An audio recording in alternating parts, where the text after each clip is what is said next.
Hello, and welcome back to Unconditional, a podcast from Transcend with Love. And I'm your host, Yesenia Alvarez. I'm so glad that you guys came back today and are here with me today. I'm really excited about what we're going to talk about. So, last week, after I recorded the episode or went live, I went back and I listened to it a few times, trying to make sure that I can do better next time, and how it goes, trying to perfect what I'm doing, if that's even possible. I realized in listening to it that I let go of a really great opportunity to speak about pronouns, especially when it came to my son. And in doing so, I really wondered what it was, why it was that I didn't talk about pronouns and really go into it. I spoke a little bit about them, but not when it came in reference to my child and how they came to be and all of that. So I'm going to actually talk about that today, because I came to a realization. But before that, I want to talk about pronouns in general. So I believe we've talked about this before, but if not, here it is. A pronoun is something we learned when we were very young, since we started speaking, as to how to reference someone, whether it's a female or a male, and what we call them, whether we say he and him and his for a male, or she and her and hers for a female. And in a group, we normally refer to they for a large group, for a group of people. Well, this is still the same thing when it comes to the transgender and community, a little different when it comes to non-binary community. But right now, I'm going to speak specifically about transgender. So when my son came out, he was born a female, as I said on the last podcast, and his father and I really took a long time in picking out the name, and it was a beautiful name, and I still love that name. I'm still a little sad that I don't get to use that name on a daily basis, but my child was born a female, a girl. And then when he came out and he chose his new gender, or when he told us his new gender, that he was going to be a boy, and he chose his new name. Now, the thing with pronouns is that it can be very difficult. It can be difficult for many reasons. First of all, it's not only a change of mind, of processing, or of the way we think, because we're so used to referring to somebody as something. In my case, I was used to referring to my child as a her. She was my daughter. So that was a huge habit that I had. Every thought that I had at that time, from the moment she was born, it was all my thoughts about her were female. And every time I referred to them, it was she, her, my daughter. She does this, she does that. She's an amazing artist. So then when it changed and I had to start wrapping my head around using he and their new name, it was tricky. It was tricky. One, for the habit. Two, for I still saw her as her in my head. I had not been able to see, or I had not yet gotten to a point where I could see him as a boy in my head. So that made the changing of pronouns extremely difficult. And I can understand how that can be the case for a lot of people, especially when we first find out, because the initial shock alone is crazy. And then now I have to start changing pronouns, and then add to that where we might not agree. What if I don't agree that my daughter now is telling me that she wants me to call them a boy? What if because of my beliefs, whether it's religious or just in general conservative beliefs, or just beliefs that I've had all my life, I'm just really struggling with this? That can make the pronoun change even more difficult.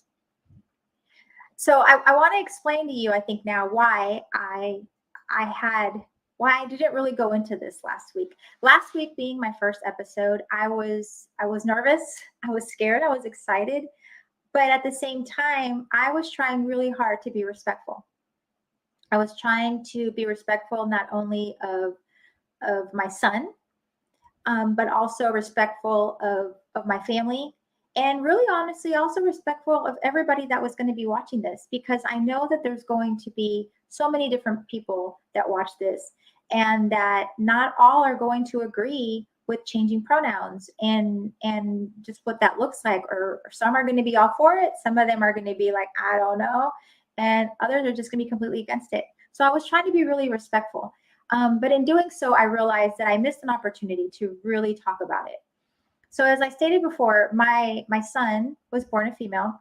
For 17 years, I refer to him as her. Honestly, to this day, I still have those dreams of them as a girl. And I still, have trouble struggling. I still struggle with not going back to referring to him as her. But I think my biggest thing last week was I was scared.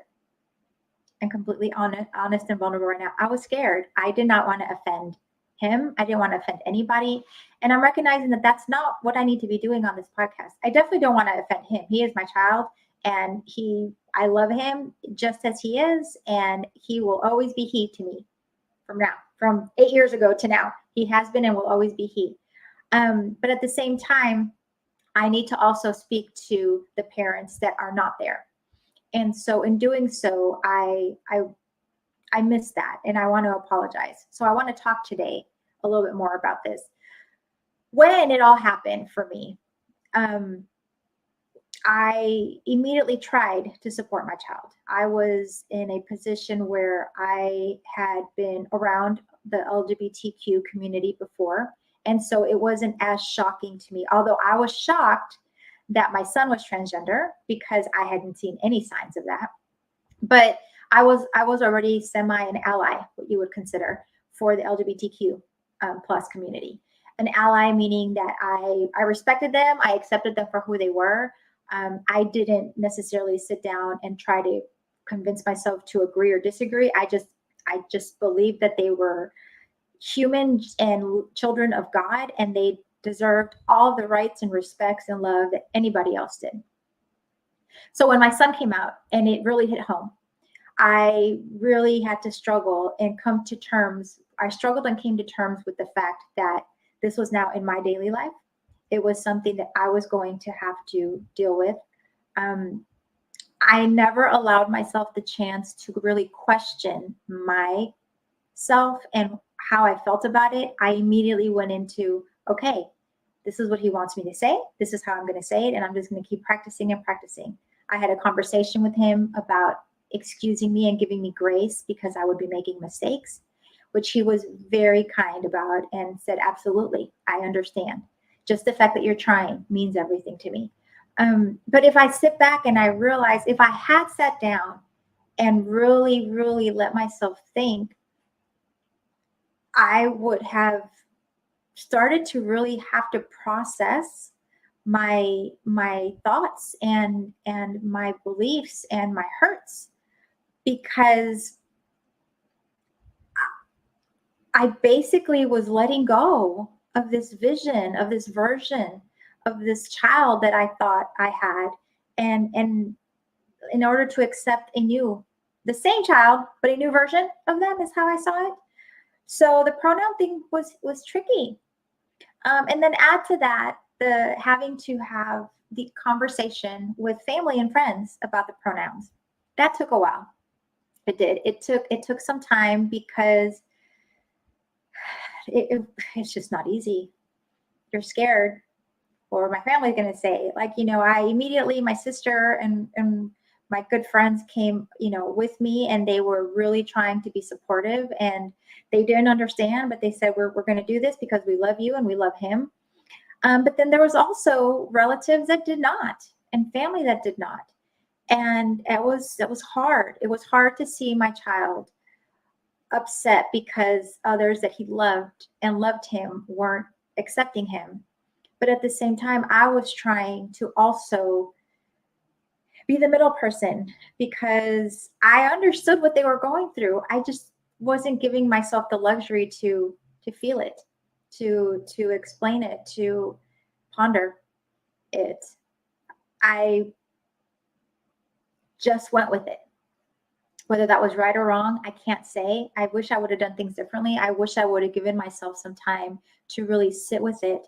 Then that way I'm not constantly struggling with it now, as I do and might always do, and that's okay. Back then I thought that if I struggled, I was not a good parent, that I wasn't supporting my child, that I wasn't, being there encouraging that I was putting my needs and my feelings above his. And I saw that as selfish, as a lot of us do. But when it comes down to it, it might be selfish, but it was something that I needed to have done, because I never let my son know exactly how difficult it was for me to do it. I expressed that it was difficult, but I never really let him know. I didn't want to put that burden on him. He was going through his own things. But if I had said something, I might have been able to open up a space where him and I could have had the conversation about why it was difficult for me and maybe why it was difficult for him. But I didn't allow that. I didn't allow that space. I didn't allow that conversation to be had. I basically was just doing as I was told in order to support, in my mind, my son 100%. I believe those conversations would have been very, very helpful. And I believe those conversations would have been not only helpful for him and I, but helpful for our family, because we never did have those conversations with his siblings, with my other children. It was just, this is what we're doing, and we just need to support. And that caused a lot of confusion, a lot of resentment, a lot of communication barriers in between him and his siblings, me and his siblings, and just in general with people that loved us, because I put up this wall and I said, no, we are going to do this. Don't ask me why. You don't need to know why. It's just because this is what he says, this is what he wants, and in order to support him, this is what we're doing. And that wasn't fair. So all of that to say that I struggled last episode in going back and forth between the female and the male, and the pronouns with she and him. And sometimes even I use they when I don't know what to do. I just use they, because overall they can also just be a general term. So that is why I guess that happened last week. I am trying to all the time do better, learn from my mistakes, and open up the communication. And I'm hoping that in doing so, it'll help you open up that communication with your loved one or your child, whether you just found out or whether you are in the middle of it or you've known for a long time. It's okay that we still struggle. But until we actually open up that space and talk and communicate and really sit there and think about why we're feeling, process our feelings, we're not going to get over the struggle. We're not going to transcend them, as I like to say. And when it comes down to it, and I realize I say that a lot, so I am catching myself with that. At the very end, what is important is having a loving relationship filled with respect and grace with our child and with ourselves. With that, I am going to leave you. I am going to continue talking about pronouns, more so how it affects family and issues and concerns having with family that hasn't been able to adapt. And also, most importantly, how to handle past version and future version of our children when it comes to pronouns. Thank you so much for joining me again today. If anything that I have spoken about today, it comes as something that hit home with you, please reach out to me. I have all of my information in my bio and in my links. Reach out to me, message me, let me know what you're going through, how you're feeling. Anything that you want to say that might make you feel just a little bit better or less alone, please contact me. I am here for you. And at the very, also, there, I was going to say it again. And also, I remember that I have 30-minute free consultation that you can schedule, and we can talk and figure out what best plan works for you to move forward in this next step in the journey of being a parent of a transgender child or individual. You guys have an amazing week. Thank you.